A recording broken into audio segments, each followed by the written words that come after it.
Our next speaker is Ramona Bernazal, right? Oh, she's here with her family. Ramona is 48 years old. You live in Middle Village. You're with your husband of 27 years. You have 3 children. We see that. Ramona worked as a bookkeeper for 21 years at the same place. You love to care for indoor plants. You give us your secrets for that. Watch TV shows and basketball. You really love to watch your son play basketball. Ramona was diagnosed with lung cancer on June 12th, 2018. And I'm sure you remember what you were wearing, how the doctor spoke with you, and what your reaction was. Yes. You don't forget that. No. Well, come and speak with us.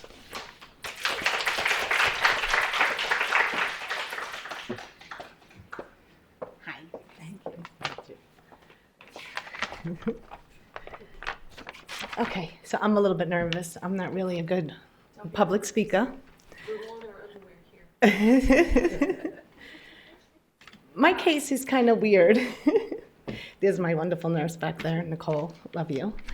My case started weird because I went to the doctor every year. I had my physical. I went to the gynecologist. I had a backache, and I always had back pains. So I went to the doctor. My primary left that place. I was with ACP. So I go. The new doctor there says, "Oh, you pulled the muscle. Just rest." And, she wants to give me a bunch of pain meds. I'm like, I don't like pain meds, so I'm good. All right. Doesn't help, come back in like 2 weeks. I wanted her to do my physical because, hey, I took off work to come to the doctor, do my physical. I'm supposed to get it done. She refuses, so I said, can you at least put in the blood work? And then I'll come back for the other part of the exam. So she puts in for the blood work. I leave. 2 weeks later, I am in so much pain. I sent her a message. I said, listen, it's not getting better. It's getting worse. She says, well, maybe you should try the muscle relaxers. Maybe they'll help you. I said, all right, maybe I'll try them only at night because I do bookkeeping. I need my brain during the day. So I try them. No help at all. She says, if it doesn't work, come back in 2 weeks and we'll go from there. So 2 weeks passes. Now I am in even worse pain. I could barely get up. I can't, it's hard sitting at my desk at work. My boss, who 21 years, she has a heating pad for me. You know what I mean? So I call to try to make an appointment. Oh, she doesn't have an appointment for a month. So now I'm like frustrated. Now I'm so angry. So I said, you know what? My daughter and my husband will go into a doctor at NYU. So I chatted with on the NYU site and they said, oh, we could see you tomorrow. So I was like, hey, all right. I go in, I see Dr. Manny. I don't know his last name, Usharif or something. So I go in and he says, oh, maybe you did pull a muscle. He says, maybe physical therapy, but you know what? Let's send you for an MRI. Maybe, let's just make sure. So that was, I think, June. The end of May. So he calls me. I had it on a Friday. He calls me Monday. I'm actually out at lunch. And he says, hey, can you come in today? And I'm like, today? I'm at work. No, maybe after work. And he's like, all right, as soon as you can get here, get here. I go back to work. I work with my sister-in-law. My husband works nights, so I didn't want to wake him up. So I go back. I said to my sister-in-law, he wants to see me today. She's like, oh, all right, you know what? Come on, let's leave work. My boss is like, go, leave. So me and her go there. And he says, you have a bone lesion. And I'm like, bone lesion? Now, if you know me, I'm like, I ask questions. I'm very chatty. I went, and I didn't even know what to say to that. So my sister-in-law asks all these questions. He says, I want you to go see an oncologist. The minute he said the word oncologist, I couldn't even get a word out. So my sister-in-law, like I said, asks questions and all of this. We go to make an appointment. So we get an appointment with Dr. Kabrinsky. So he's the sweetest. So I go to talk to him, and he says, 95% of my patients don't end up with cancer. So just, you know what I mean? Your blood work came back beautifully. My blood work from the other doctor, beautifully. Dr. Manny also ran some markers, beautiful. They all came back. He's like, I'm sure it's going to be nothing, but let's just send you for a PET scan. So I go for the PET scan, which is a scary test because, they have all of this other radioactive. You got this letter when you leave. So I go for that. He calls me and gets me to come right back in. So now it was June 12th, yesterday. And I was with my husband and my sister. who comes with me. I go in there, and the minute he says, at first he's looking at it, he's like, oh, all right, it looks good. And then he gets quiet.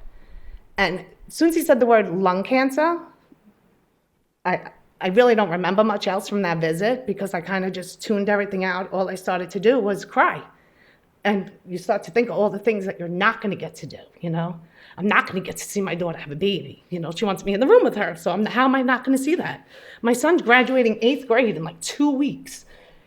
What about high school? My other son's not married yet. He needs to get freaking married and give me grandchildren. You know what I mean? So I'm thinking all these things that are going through my head in like the matter of like a second. Do you know what I mean? And I look at my husband, I see how much pain is in his face, and my sister is, and then I think, oh my God, my mother. There's no way my mother can handle this. My she doesn't handle things well, and I'm her favorite. So, you know what I mean? How's she going to handle this? You know what I mean? She had 6 kids. Let me tell you that.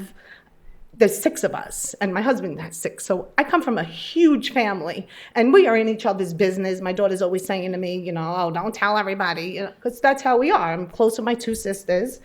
So we go from there. So now I'm like, I don't even know. I leave there. He says, I want you to go to the hospital right now and get admitted, and they'll run the tests to see the biopsy and all of that, to see what kind of lung cancer it is and to see what your treatment is. So me and my husband have to go home and tell my children. Now, my oldest there is my stepson. He was in Jersey with his mom. So now I'm thinking, all right, I have to call his mom, let her tell him, because if I tell my other 2, what am I gonna tell them I'm going to the hospital for? So like that whole stage is a little bit foggy because, like I said, all I kept thinking was, I think I cried the whole way home. Like, how am I gonna walk in the house, babe? Like, I kept saying, I don't know if I could tell the kids. I told my sister, you have to tell mom, because there's no way I'm going to tell mommy and daddy. I can't. You have to do that. She said, I will do that. So we go to the hospital. The emergency room, I came here, right, babe? We came that night, we were here.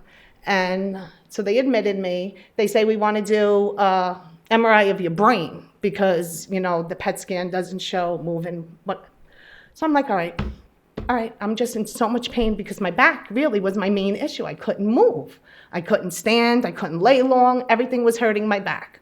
So that was the point where I allowed them to give me pain meds. So I started taking oxycodone, which I was totally against all this time. But like I said, I couldn't lay there. I couldn't move. So in the hospital, I let them give me that. They do a brain MRI, and a doctor comes to me, a lady, and she's like, it's not looking good. You have tumors in your brain. I kind of think you should start getting your stuff in order. And I just, again, went blank. My brother was there and Michael that day, and all I did was cry, hysterical. Again, all the things that I'm not going to get to do. I'm only 47 years old. I don't want to die. I really don't want to die. Then Dr. Cooper walks in, who I still to this day feels like he saved me. He gave me hope. He came into the room and he was like, oh no, don't listen to that doctor. She don't know what she's talking about. No, this is what we're gonna do. Yes, you have tumors in your brain. So we're gonna make you an appointment with Dr. Kanzioka, and you're gonna come to my office and we're gonna give you radiation on your back, and we're gonna send you, he sent me to Dr. Bechet, I think her name is, and she did a biopsy of my lung. So now, all right, he left the room, and I felt like, oh my God, maybe I'm not gonna die. Maybe I could do this, you know what I mean? Maybe this isn't the end for me. I don't have to put my stuff in order. What does that even mean, really? Like, what are you gonna put in order? Like, I don't know. I can't make my daughter have a baby quicker, or I make him get married and have a baby and watch him graduate sooner. So I don't know what putting in order means, but I still, to this day, my husband was very angry at that doctor. And I kept saying to him, but she was nice.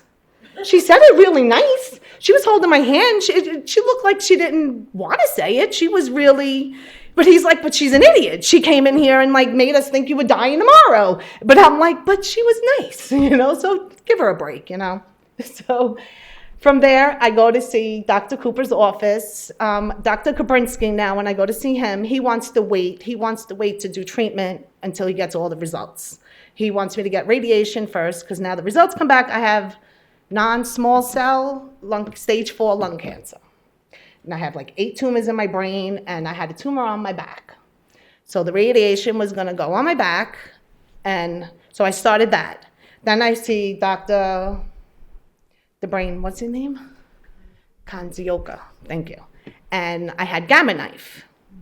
But at this point now, from the pain meds, I was nauseous, I got constipated, I wasn't eating, so I wasn't sure if it's the radiation from my back, so when I went to get the Gamma Knife, which is a crazy procedure, I don't know, it's crazy. They put this big thing on your head, you gotta go on this machine for 2 hours, and when you're nauseous and not feeling well, that was kind of a very hard, I had to stop in the middle and make them let me sit up because I felt like I was gonna throw up, which I did at the end.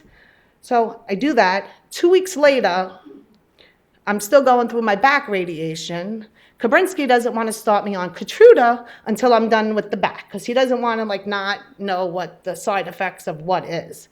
So 2 weeks later, my husband comes home from work and I'm like, babe, I can't move. My stomach was really hurting, like I knew it was something wrong. I'm like, my sister was taking my son up to Pennsylvania for the weekend. It was 4th of July weekend last year. So I said, but I don't want to go to the hospital until Liz leaves. Let them go and enjoy their weekend. Me and you can go to the hospital. He's like, Mom, if we do that, your sister's going to kill me. Like, there's no way. I have to tell your sister. So I'm like, all right. So we end up in the emergency room over here, and I had a hole in my colon. Because now I was taking meds, gave me in the hospital, and nothing was helping. I felt like literally I couldn't even move, besides the pain in my back. Now this was even worse. So we go in there, and that Dr. Abazid was my doctor there. And he came in the room after he did a bunch of CAT scans, and he said, you have a hole in your colon. And he says, I need to operate, and I need to put in a colostomy. Which, you hear those words, and I'm a 47-year-old woman. I'm like, I want to curl up literally now and just everybody leave me alone. I don't even want to talk to anybody. My husband he starts to cry. And I looked at him and said, you're not allowed to cry. If you're going to cry, go out there. Because if I'm not crying, you're not crying. Because it's just not allowed right now. Just go outside or whatever, So then I felt a little bad because, I want to cry too. But I'm trying to I'm trying to be strong here. You know what I mean? I have to do what I have to do. So we're going to do this. So we do it. And it's the worst thing ever. You have a butt on your belly. You know what I mean? That's horrible. Horrible, right? So I was in the hospital for 7 days, which was hard because my back still hurt, so it was hard to lay there. I refused to take the oxycodone because I was so afraid, so they gave me a different kind of pain med. But I leave there. Learning how to live with the ostomy was hard. It was really, really hard. Mentally, I think more than physically, because I don't want my husband to look at me because I have this thing here. You know what I'm saying? It's hard. I don't know. But my husband is, just wonderful. I don't think I could have got through any of it without him. He never left my side. The whole time in the hospital, he was there with me. Thank God he works in a place where he could take off all this time. Like I said, he was with me every step of the way. My daughter ended up having to do a lot with my son because she was home, and she's 23 years old, so she was able to help take care of him. Mikey ended up coming and staying with us a lot during that time. But I was being stubborn. I had so many people around me that were being so hurt because, again, I'm everybody's favorite, so I have lots of brothers and sisters, so you know what I mean? To see everybody looking at me like that, so I had to always be strong. I'm always all right, I'm going to put a smile on, whether I want to smile or not. I'm going to smile because I don't want Michael to worry about me more. So I'm going to be strong. I'm as strong as I could be. Then I go in to get my first Keytruda treatment, and that's when I met Eleanor and Nicole. Wonderful. Wonderful. I think the first question you asked me was, what you're most afraid of, right? And I said, dying. That's what I'm afraid of. I don't want to die right now. You know what I'm saying? And Nicole, from the first day I met her, we just we clicked. She worked in a place that had ostomies before, so she helped me a lot with that mentally. When Michael walked out of the room, I'd ask her a bunch of questions and stuff like that. So I got to ask her not only about my Keytruda treatment, but I got to ask her about this crappy, literally, bag I got hanging. So she helped me so much through that, and she made me going every 3 weeks to get my Keytruda so much easier because I enjoyed seeing her. We chat about our cats, we chat about, you know what I mean, all kinds of stuff. My husband never missed a doctor's appointment with me, so he's always there. If he's not there, she's like, where is he? I'm like, he's parking. She's like, oh, I figured, because he's never left you not here. So in December, so now, well, after that, I did better. I was starting to feel better. My back was still hurting. I go back to see Cooper, and he's like, you shouldn't be in this much pain in your back anymore. He's like, go see Dr. Tanween, which is the back guy. So I go to see him, and I had a space from where the tumor was. I had a space like this. So he said it was kind of collapsing. So he recommended me putting cement in there. So I'm like, all right. So that's the next step. We go in, and we put cement in my back. And immediately the next day, I felt so much better I didn't have the shooting pain down my leg. I was able to walk. The other thing is I slept on my couch, my recliner chair, for months because I couldn't lay flat. Anytime I laid flat, I would spasm. So I didn't get to sleep with my husband either for like months. I didn't get to sleep in the same bed. So after that, I was able to get back in my bed. Everything was kind of like so much better from there. Then in December, I got my ostomy reversed, which I couldn't wait. Every time I went to see Dr. Abazid, I was like, when? Is it ready yet? Are you ready? Can we do this? And finally, December, I did that. I wanted to do it before Christmas because I have New Year's every year. And I was doing New Year's. Regardless of how I was feeling, Nicole knows this because I told her that. Regardless, I was having New Year's. Maybe it won't be a drinking fest like maybe it normally is, and we won't be up till 4 a.m, but I'm having New Year's. When my family comes over, it's my favorite holiday of the year. My mother hates it because it's drinking involved, so she hates it. I loved it. So we did that. I was able to get to Christmas feeling better. I was able to do New Year's. And then I had so many people around me that eventually I started smiling myself. Like, I didn't feel like I was forcing the smile anymore. I didn't feel like I had to hide because I really was feeling so much happier about this. On another note, I have such a huge family that they did a fundraiser for me in August because I was out of work. You know, I work. They figured the financial burden was probably getting me a lot. So they ran this whole big fundraiser for me. And there was literally, like over 100 people showed up. So when you see that, my kids went. I couldn't go because just seeing that many people and then trying to reassure other people like, oh, no, don't, no, I'm still trying to reassure myself. So I didn't go, but my family did. And they wrote in books. They sent me a book with messages from everybody there. I saw pictures, and it was just to think that many people showed up for me. That was like an amazing feeling. Wow, over 100 people really love me. You know what I mean? I mean, I know I'm nice, but that was so over-inspiring. I still just have no words for that whole thing that they did for me. So I think as the weeks and months have gone by, I have been feeling much better because I was out of work for a while. As Eleanor knows, she filled out all my work papers, right? All my work comp papers. And I wanted to get back to work because I wanted to feel normal. I wanted to feel like me again.